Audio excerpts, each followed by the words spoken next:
మాజీ మంత్రి కేటీఆర్ మీద ఎఫ్డీసీ చైర్మన్ దిల్ రాజు తీవ్ర విమర్శలు చేసినటువంటి నేపథ్యంలో రేవంత్ రెడ్డి ఎఫెక్ట్ వల్లే దిల్ రాజు కేటీఆర్ మీద ఇటువంటి విమర్శలు చేశారు అనేటువంటి వార్తలు వస్తున్న నేపథ్యంలో ఈ అంశం మీద మనం విశ్లేషణ చేసుకునేటువంటి ప్రయత్నం చేద్దాం. ప్రస్తుతం మనతో పాటున్నారు ప్రముఖ రాజకీయ విశ్లేషకులు కృష్ణకుమారి గారు. మేడంతో మాట్లాడదాం. మేడం నమస్తే. మేడం, మాజీ మంత్రి కేటీఆర్ మీద ఇప్పుడు ఎఫ్టీసీ చైర్మన్గా ఉన్నటువంటి దిల్ రాజు గారు కొన్ని విమర్శలు చేశారని, దానికి కారణం రేవంత్ రెడ్డి ఎఫెక్టే అంటూ కొన్ని వార్తలు వస్తూ ఉన్నాయి. ఇంతకీ దిల్ రాజు గారు కేటీఆర్ మీద ఎటువంటి విమర్శలు చేశారు?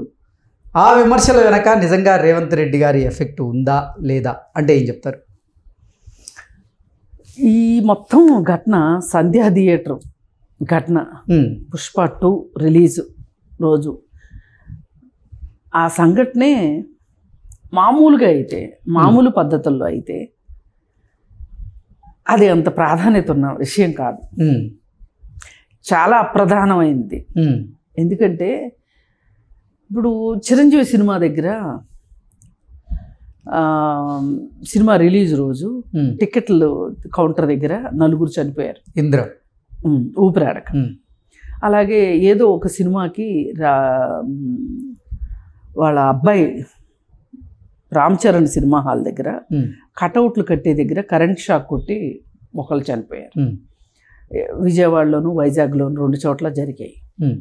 మరి అంతటి ప్రాధాన్యత ఇవ్వని, ఆ రోజు అంత ప్రాధాన్యత ఇవ్వనప్పుడు వాళ్ళకి 2 లక్షలు మాత్రమే పారితోషికం, 2 లక్షలు నష్టపరిహారం చెల్లించిన పరిస్థితి అది ఆ రోజు. అయితే ద్రవ్యోల్బణం పెరిగిన దృష్ట్యా, ఇన్ని సంవత్సరాలు అయిన దృష్ట్యా నష్టపరిహారం ఒక 5 లక్షల వరకు పాకినా కానీ పాకొచ్చు.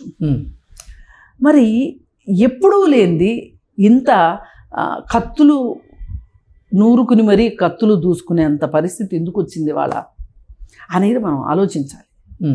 ఇక్కడ ఎందుకు వచ్చింది అంటే, ఈ 48 మంది ఎవరైతే ఉన్నారో ఆ రోజు వెళ్ళి కూర్చుని సీఎం దగ్గరికి వెళ్ళిన వాళ్ళు ఎవరైతే ఉన్నారో, 48 మంది కాకపోయినా వాళ్ళల్లో ముఖ్యులైనా సరే 24 క్రాఫ్ట్స్కి సంబంధించి ఒక్కొక్కరైనా సరే బాధ్యులైన మనుషులు కూర్చొని అసలు సినిమా ఇండస్ట్రీ దశ ఏంటి, అసలు ఇప్పుడు ఏంటి, మన ప్లానింగ్ ఏంటి, మనము ప్రభుత్వంతో మనం ఏదైనా ఒక విషయం గురించి, ఒక రాయితీ గురించో మంచి గురించో చెడు గురించో వెళ్ళాలి, మాట్లాడుకోవాలి అంటే మనం ఎలా ప్రొసీడ్ అవుదాము, మన ప్లానింగ్ ఏంటి, అసలు ఈ కొత్త ప్రభుత్వంతో మనం వ్యవహరించవలసిన తీరేంటి అనేది కూర్చొని మాట్లాడుకున్నారా? ఆ లోపం ఇప్పుడు కొట్టొచ్చినట్టు కనిపిస్తుంది.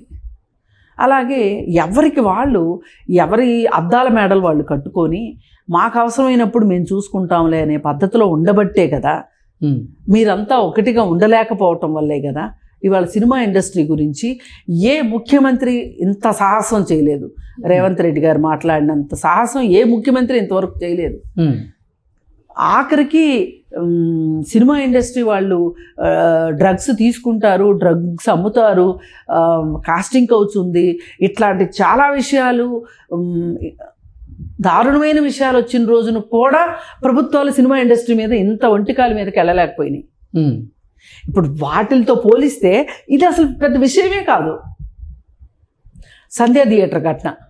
మరి ఎందుకు సంధ్యా థియేటర్ దగ్గరకు వచ్చిన ఆ ఘటనని సీఎం రేవంత్ రెడ్డి గారు అంత ఇదిగా ఎందుకు మాట్లాడగలిగారు? ఆయన మాట్లాడడానికి కారణం ఏంటి? ఆయన అలా మాట్లాడుతుంటే మీరు చేష్టలుడికి చూడాల్సిన కర్మ ఏంటి అనేది కనుక మనం ఒకసారి ఆలోచిస్తే, మీరు కలిసికట్టుగా లేకపోవటమే. మీకు వ్యాపార కాంక్ష పెరిగిపోయింది, డబ్బులు పిచ్చి పెరిగిపోయింది. ఎవరినైనా కొట్టైనా, తిట్టైనా, చంపైనా డబ్బులు సంపాదించాలి అని సమాజంలో ఎలా తయారైందో మీరు కూడా ఎవరికి వాళ్ళు, ఎవరి సామ్రాజ్యాల ద్వారా వాళ్ళు ప్రేక్షకుల్ని జేబులు గొల్ల చేసైనా సరే, అభిమానుల జేబులు గొల్ల చేసైనా సరే, ఈ ప్రీమియర్ షో ఏంటండి, ప్రీమియర్ షో బెనిఫిట్ షో ఇవన్నీ వేసి ఇంతంత టికెట్ రేట్లు పెంచుకునేంత కక్కుర్తి మీకు వచ్చిన తర్వాత అసలు మీ మీద, సినిమా ఇండస్ట్రీ మీద ప్రభుత్వానికి గౌరవం ఎందుకు ఉంటుంది? వీళ్ళు వాళ్ళ డబ్బుల కోసం వీళ్ళు ఇంత దిగజారుతారు. వీళ్ళింత నాన్ ప్రాక్టికల్గా ఉంటారు అని వాళ్ళకి అర్థమైన తర్వాత ఇంకేముంటుందండి? ఎవరి సినిమా కావాల్స్తే ఆ నిర్మాతలు వెళ్ళి సీఎంను కలవటం వాళ్ళ లాబీల ద్వారా. అంటే లాబీ లేనోడు ఏమవ్వాలి? ఇప్పుడు చిన్న నిర్మాతలు ఏమవ్వాలి? ఇప్పుడు ఒక చిన్న నిర్మాతకి చిన్న బడ్జెట్ సినిమా తీసే వాళ్ళకి సీఎం రేవంత్ రెడ్డిని కలవగలిగేంత స్కోప్ ఉంటుందా? ఉండదు. మరి వాళ్ళు ఏం చేయాలి? చక్కబజం చేయాలా 4 రోడ్ల మధ్యలో నుంచొని? ఇదంతా జరగటానికి సినిమా ఇండస్ట్రీయే కారణం. ఓకే. అయితే ఇంకా ఆశ్చర్యం ఏంటి అంటే దిల్ రాజు గారికి ఎఫ్డిసి చైర్మన్ ఇచ్చారు. ఎఫ్డిసి చైర్మన్ అంటే అంత ఈజీ అయిన పోస్ట్ కాదు. మరి ఇచ్చినప్పుడు ఆయన ప్రమాణ స్వీకారం ఆయన బర్త్డే వచ్చే వరకు ఆగాలి అని అనుకున్నాడు. సంధ్యా థియేటర్ కూడా జరిగింది. అల్లు అర్జున్ అరెస్ట్ చేశారు. అరెస్ట్ చేస్తున్నారు అన్నప్పుడు ఆయన పక్కనే పోలీస్ స్టేషన్లో ఉన్నాం, కోర్టుకి వెళ్తే పక్కన ఉన్నాం, జైలుకి వెళ్తే పక్కన ఉన్నాం, అన్నీ చేసావు. అన్నీ చేసి ఒకటి మర్చిపోయావు. ఏంటి మేడం? వాళ్ళ ఇంటికి వెళ్ళి పరామర్శించవచ్చు కదా. ఇప్పుడు అమ్మాయి చనిపోయింది కదా, ఆ పిల్లోడు హాస్పిటల్లో ఉన్నాడు కదా, మీకు ఏ ప్రోటోకాల్స్ అడ్డొచ్చాయి? బాధితుల ఇంటికి వెళ్ళి మీరు పరామర్శించాలి కదా. మీరు ఎందుకు పరామర్శించలా? ఆయన అందుకే అసెంబ్లీలో మాట్లాడుతూ మానవతా దృష్టి లోపించింది అని ఒక్క అల్లు అర్జున్ అని ఊరుకున్నాడు. ఇంకా ఎంతో కొంత మర్యాదగా రేవంత్ రెడ్డి గారు. అసలు మీ సినిమా ఇండస్ట్రీకే మానవతా దృక్పథం లేదు అంటే కూడా చేయగలిగింది ఏముంది? అది వాస్తవమేగా. ఎవరు వెళ్ళారు వాళ్ళ ఇంటికి? దిల్ రాజు గారు, అల్లు అర్జున్ కానీ, సరే అల్లు అర్జున్ కాదు, అల్లు అరవింద్ గారు కానీ, ఇద్దరు వెళ్ళడానికి ఎవరు అడ్డుపడ్డారు వీళ్ళని? అంటే వీళ్ళ ఉద్దేశంలో ఏంటి అంటే వీళ్ళకి చిన్న చిన్న వాళ్ళు పురుగులతో సమానం. సినిమా ఇండస్ట్రీలో చూస్తుంటాం కదా, షూటింగ్స్ జరిగేటప్పుడు వాళ్ళకి ఆ లైట్ బాయ్లో, ఆ సామాన్లు మోసేవాళ్ళు, లేకపోతే జూనియర్ ఆర్టిస్ట్లో వాళ్ళ దృష్టిలో మనుషులే కాదు. కాస్టింగ్ కౌచ్ గురించి కంప్లైంట్ చేస్తే మహిళల్ని వాళ్ళ మాటలు మీకు లెక్కలో ఉండవు. మాకు డబ్బులు ఇవ్వట్లేదు మొర్రో, మాకు తిండికి లేదు మొర్రో అని కృష్ణానగర్లో వాళ్ళు ఏడుస్తుంటే మీకు పట్టదు. ఆ కృష్ణానగర్ పక్కనే మీరు అద్దాల మేడలు కట్టుకొని మీ వైభవం అంతా చూపిస్తారు. అవునా కాదా?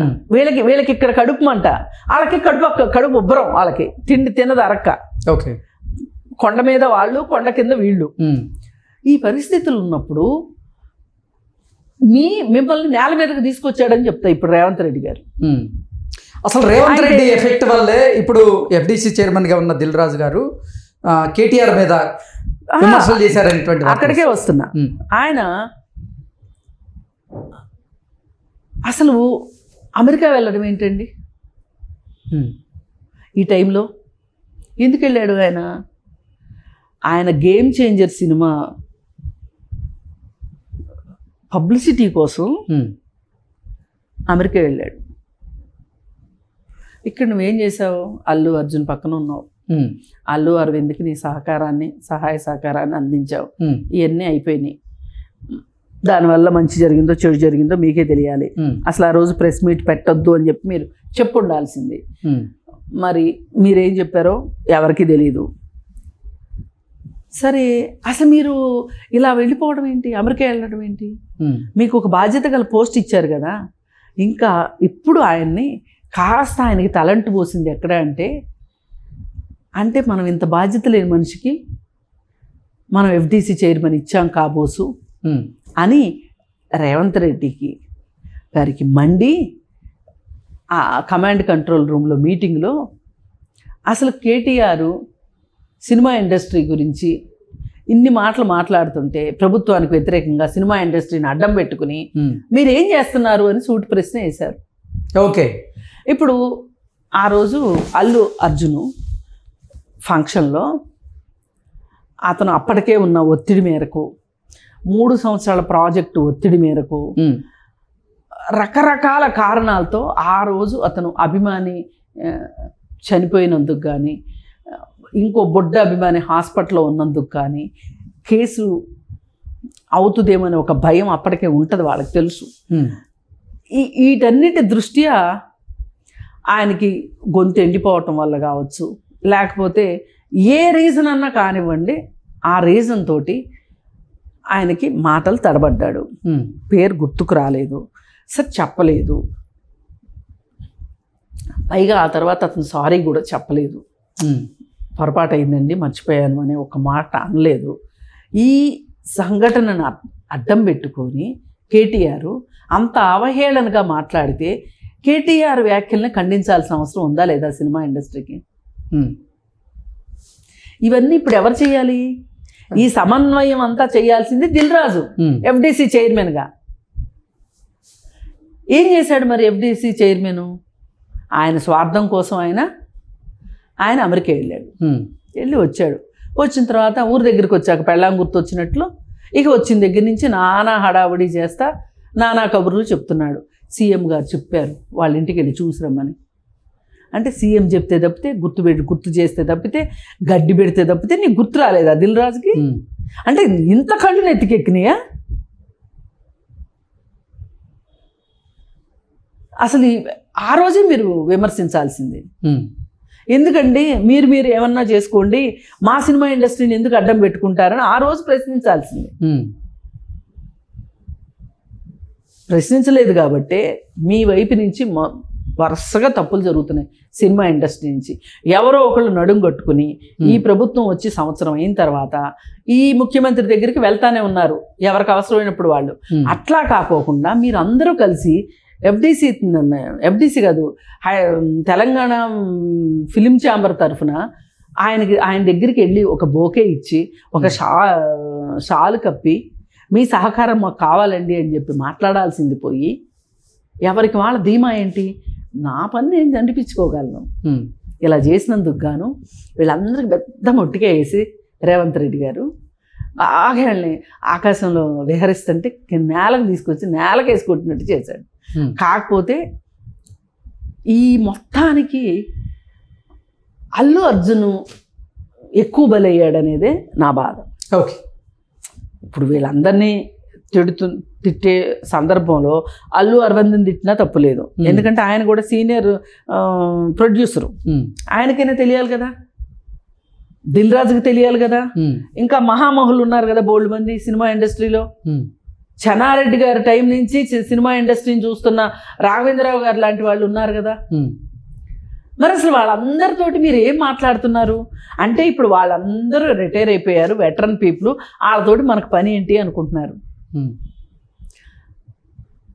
అని మీరు బాగా మేము నేషనల్ సినిమాలు ఇంటర్నేషనల్ సినిమాలు తీస్తున్నాము అని చెప్పి పాన్ ఇండియా మూవీస్ చేస్తున్నాము అనే ఒక భ్రమలో మీరు మీ ఇష్టానికి తయారయ్యారు. అందుకే బాగా లాగిపెట్టి చెంపదెబ్బ కొట్టి మిమ్మల్ని దారికి తీసుకొచ్చుకున్నాడు రేవంత్ రెడ్డి గారు అని అనిపిస్తుంది. ఇప్పుడు రౌతు కొద్ది గుర్రం అంటారు, ఆయన కరెక్ట్గానే వ్యవహరించారని చెప్పొచ్చు. మళ్ళీ ఈ మొత్తం వివాదాల్లో